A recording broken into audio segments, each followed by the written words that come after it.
आप सभी का स्वागत करती हूँ पूर्वांचल के धरोहर में। काशी धर्म और आस्था की नगरी है। कहते हैं काशी के कण कण में भगवान शिव विराजमान है और यहाँ की महिमा भी अनंत है।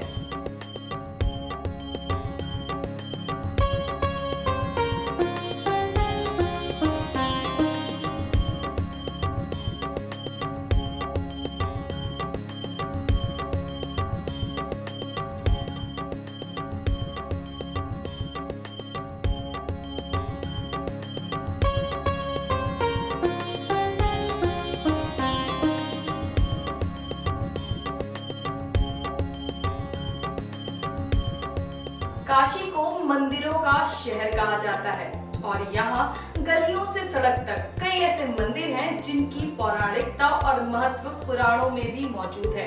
क्या आपको पता है काशी में गंगा का प्रवेश द्वार जो काशी से लगभग 15 किलोमीटर दूर माधवपुर में स्थित है, जिसका नाम शूलटंकेश्वर महादेव है। हर हर महादेव शंभो, हर हर महादेव शंभो, हर हर महादेव शंभो।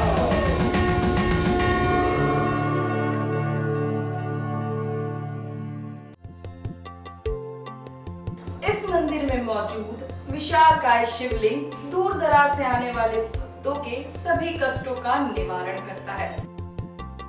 लेकिन काशी के दक्षिण में बसा यह स्थान इसलिए ज्यादा महत्वपूर्ण हो जाता है क्योंकि काशी में उत्तर वाहिनी होकर बहने वाली गंगा इसी शूलटंकेश्वर मंदिर के पास घाटों से उत्तर वाहिनी होकर काशी में प्रवेश कर रही होती है।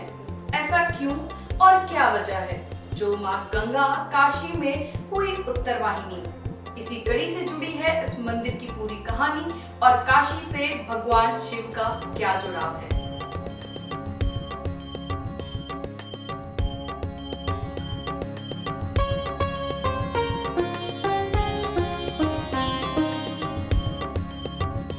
शहर से करीब 15 किलोमीटर दूर दक्षिण में जिस स्थान से गंगा उत्तर वाहिनी होकर काशी में प्रवेश करती हैं, वहीं स्थित है शूलटंकेश्वर महादेव मंदिर।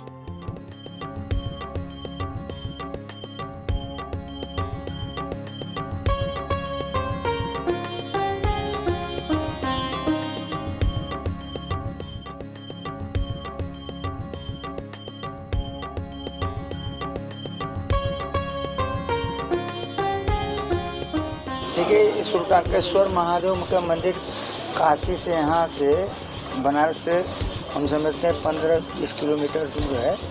बच्छाव एरिया है, तो वहाँ गंगा किनारे ही शिव जी का मंदिर है।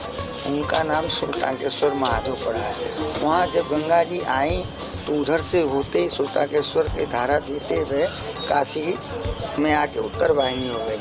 और यहाँ भी एक शूलटंकेश्वर मंदिर है। जो लोग वहाँ नहीं पहुँच पाते हैं वहाँ दूरी के कारण, तो यहाँ काशी में प्राग घाट के बगल में शूलटंकेश्वर मंदिर है, वहाँ दर्शन करते हैं।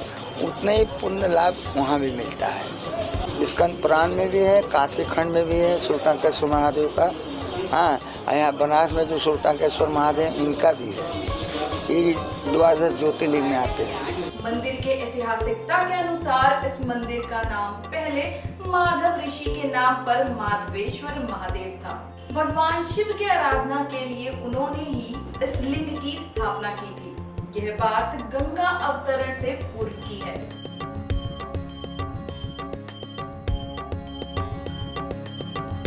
मनगंगा से संकल्प लेके हमारा पहला पड़ाव कदमेश्वर महादेव के रूप में है। तो भी कर्दम ऋषि का आश्रम था, जहाँ पे भगवान शंकर के कोई गण गए। पांचों पांडव में रामेश्वर में आप जाएंगे तो रामेश्वर महादेव के रूप में विराजित हैं। पांचों पांडव महादेव में है। उसके बाद आप जाएंगे आखिरी पड़ाव में, तो वहाँ कपिल मुनि का आश्रम है। तो ये काशी की नगरी के चारों तरफ का जो स्थित वन था, क्योंकि इसका एक नाम आनंद वन भी हुआ करता था, तो ये आनंद वनों में ऋषि मुनियों का ही निवास था। तो जरूरी है कि हर जगहों पे कोई न कोई ऋषि मुनि का आश्रम था। जैसे कि शूलटंकेश्वर मंदिर माधवा ऋषि आश्रम के अंतर्गत पड़ता था, तो उसमें उनका सर्वप्रथम पूजा पाठ इत्यादि वगैरह माधव ऋषि के द्वारा ही संपादित हुआ करता था। तो इसलिए उसमें स्कंद पुराण में महादेव ऋषि का भी उल्लेख है शूलटंकेश्वर मंदिर के साथ साथ। अब काशी के पूर्वी भाग में आप देखेंगे तो जितने भी वेदो व्यास थे उन सभी लोगों का स्थापित है। जैसे कि 2 वेदो व्यास यहाँ चांदी तारा गांव में स्थापित हैं। 3 लोग राजा साहब के किला में रामनगर में वेदो व्यास के नाम से विख्यात हैं। तो व्यास नगरी ये वो सामने का पट जो है व्यास काशी हो गया, ये शिव काशी हो गया भगवान शंकर के यहाँ निवास स्थान करने के बाद।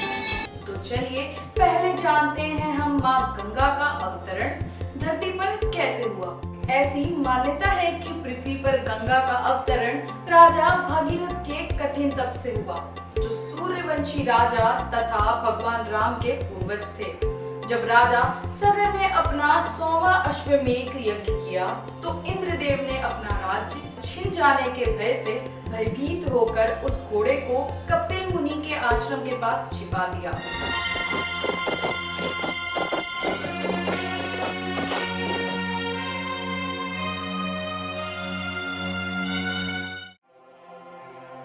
क्षमा करें मुनिवर, आपकी अनुमति के बिना मैं ये कार्य कर रहा हूं।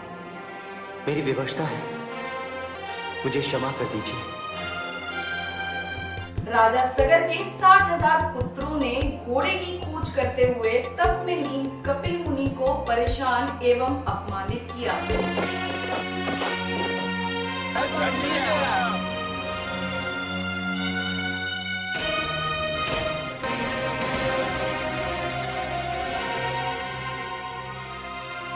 नेत्र खोल ढोंगी, हमने तेरी चोरी पकड़ ली है। भ्राताश्री, ये चोर तो साधु होने का नाटक कर रहा है। यदि आपकी आज्ञा हो तो इसे आश्रम से घसीट कर बाहर निकाल दिया जाए। यही उचित रहेगा। क्षुब्ध होकर कपिल मुनि ने आग्नेय दृष्टि से तख्त क्षण सभी को जलाकर भस्म कर दिया। 60,000 भाई है, तेरे मुंह पर कालिक मलकर तुझे यहाँ से ले जाएंगे। तुम्हें 60,000 होने का इतना अहंकार है? तो जाओ, मैं तुम्हें श्राप देता हूँ, तुम सबसे सब जलकर भस्म हो जाओ।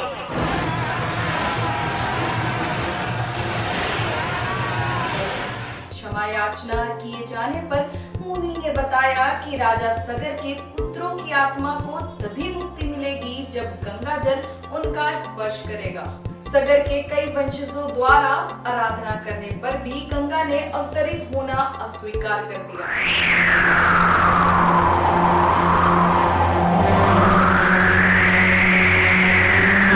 अंत में राजा सगर के वंशज राजा भागीरथ ने देवताओं को प्रसन्न करने के लिए 5500 वर्षों तक घोर तप किया।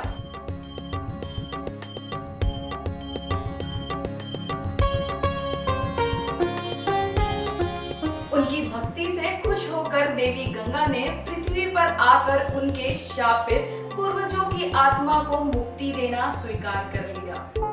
वत्स भगीरथ, अब तुम मेरे मार्गदर्शक बनो और इस पृथ्वी लोक पर जहां तुम मुझे ले जाना चाहते हो ले चलो। मैं तुम्हारे पीछे पीछे आऊंगी।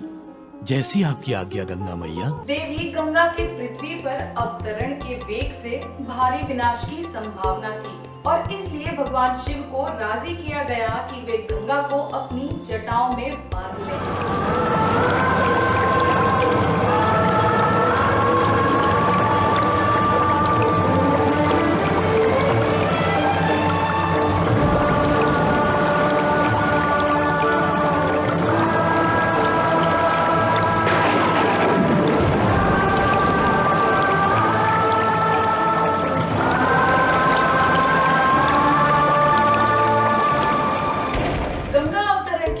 भगवान शिव ने जब गंगा को जटा से मुक्त किया तो वह क्रोधित होकर वहां से निकली। जब वह काशी में प्रवेश करने वाली थी तो उनके मन में यह विचार आया कि हम भगवान शिव की सबसे प्रिय नगरी काशी के बीचों बीच होकर बहेंगे और काशी को नष्ट कर देंगे।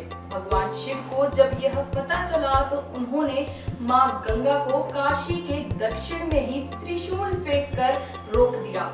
भगवान शिव के त्रिशूल से माँ गंगा को पीड़ा होने लगी। उन्होंने भगवान से क्षमा याचना की।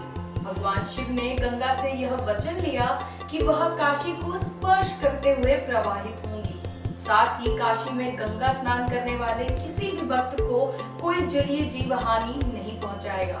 गंगा ने जब दोनों वचन स्वीकार कर लिए तब शिव ने अपना त्रिशूल वापस खींचा।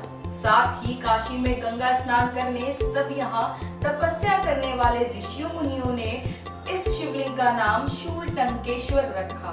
इसके पीछे धारणा यह थी कि जिस प्रकार यहाँ गंगा का कष्ट दूर हुआ, उसी प्रकार अन्य भक्तों का कष्ट दूर हो। लेकिन जिन भक्तों की यहाँ दर्शन से पूरी होने वाली मनोकामनाओं के बारे में पता है, वो सावन के महीने में दूर दराज से आते हैं। माधवपुर गांव में स्थित शूलटंकेश्वर महादेव भक्तों के कष्टों को हर लेते हैं। इस मंदिर में हनुमान जी, पार्वती जी, भगवान गणेश, कार्तिकेय के साथ साथ नंदी भी विराजमान हैं। यहाँ पर लोग वर्ष पर्यंत मांगलिक कार्य एवं मुंडन संस्कार कर शूलटंकेश्वर के दरबार में हाजिरी लगाते हैं। ऐसे ही मंदिर जो सदियों से काशी में विराजमान हमारे वैदिक पुराणों में और उसके मंदिरों से जुड़ी अनेकों गाथाएं हैं, जिसकी अपनी धार्मिकता और वैज्ञानिकता भी उतनी ही रहस्यमयी है जितनी की सैकड़ों हजारों साल पुराना यह मंदिर। जहाँ तक काशी की संरचना की बात है और माँ गंगा का बात है, तो भगवान शंकर की जटाओं में माँ गंगा का वास है। और काशी की जब संरचना हुई तो राजा दिवोदास के अथक प्रयास से महादेव जी काशी में आने का स्वीकार किया। तो सबसे पहला उन्होंने अपने गण के रूप में महादेव ने विनायक जी को भेजा, साक्षी विनायक के रूप में। तो सभी विनायक 56 विनायक आगे यहाँ वास करके कोई नहीं गया। अष्टभैरव आए, 12 आदित्य आ गए, 64 योगिनी आ गए। धीरे धीरे महादेव जी के सभी गण आ गए। आखिरी में नंदी जी भी आए, वो भी नहीं वापस गए। तब महादेव जी को यहाँ आना पड़ा। तो जब महादेव जी यहाँ पे विराजित हुए तो गंगा को भी उन्होंने यहाँ अपने साक्षी के लिए लाया और माँ गंगा को भागीरथ के अथक प्रयास से धरती पे लाया उन्होंने अपने 70,000 पुरखों को तारने के लिए। तो जब गंगा जी चली तो रास्ते में बहुत सी जगहों पे उन्होंने, एक उनका तरंग था, एक उनकी वेग थी, अपने वेग में उन्होंने बहुत जगहों पे बहाया। तो कहीं उनका सलीला नाम पड़ा। काशी में आके वो गंगा है, मोक्षदायिनी है, क्योंकि काशी में आके वो उत्तर वाहिनी होती है। बाकी सभी जगह अपनी अलग दिशाओं में बहते हुए यहाँ उत्तर वाहिनी हो। क्यों? इसके पीछे भगवान शंकर का जो शूलटंकेश्वर मंदिर अति प्राचीन मंदिर है, माधव ऋषि आश्रम के निकट जो स्थित है और काशी से इसकी महज दूरी 15 किलोमीटर की दूरी पे है। तो ये उनके प्रताप के द्वारा काशी में माँ गंगा उत्तर वाहिनी और मोक्षदायिनी हो। बाकी सभी जगह माँ गंगा मोक्षदायिनी है, लेकिन यहाँ पे उनका जो पूर्ण फल है वो हजारों गुना ज़्यादा बढ़ जाता है। हरिद्वार से या ऋषिकेश की गंगा के मायने में काशी की गंगा का जो महत्व है वो हजारों गुना ज़्यादा है, क्योंकि यहाँ बाबा शंकर, बाबा विश्वनाथ से उनका मिलन होता है और वो अपने पूर्ण स्वरूप को यहाँ पे दिखती है।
नमस्कार, हम मौजूद हैं पूर्वांचल के उन तमाम महत्वपूर्ण धरोहरों में से एक धरोहर शूलटांकेश्वर मंदिर में, जो कि बनारस के रोहनिया थाना के माधोपुर गांव में स्थित है।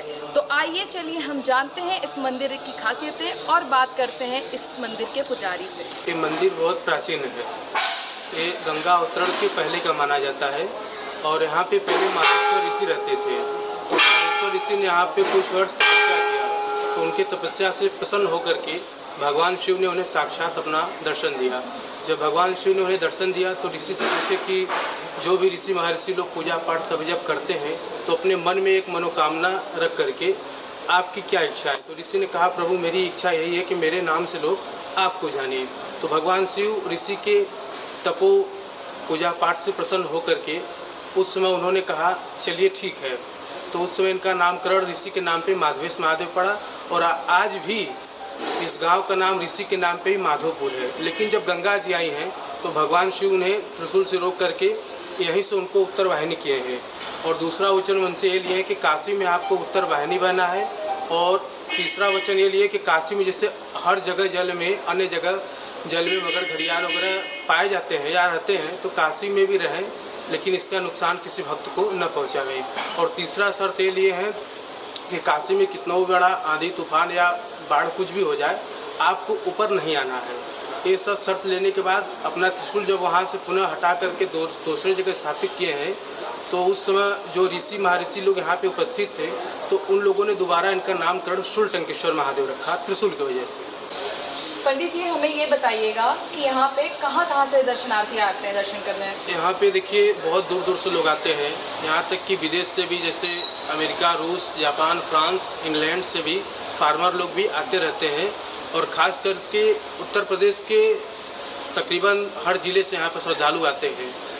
और यहाँ पे कुंभ के समय में, कुंभ के दौरान में नागा लोग भी प्रयागराज से यहाँ पे आते हैं, पूजा पाठ करते हैं और 1-2 दिन ठहरते हैं आश्रम में, उसके बाद फिर पुनः चले जाते हैं यहाँ से। आपका नाम?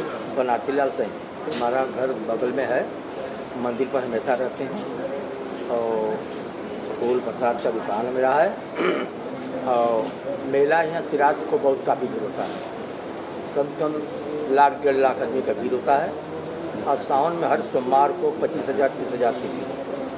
कितने सालों से आपकी दुकान है यहाँ? जी, यहाँ तो दुकान पहले तो कम भीड़ था, तो अब 40-42 साल हो गए। मिलते हैं हमारे अगले पूर्वांचल के धरोहर में, पूर्वांचल के ऐसे ही ऐतिहासिक और उससे जुड़े रहस्य को लेकर।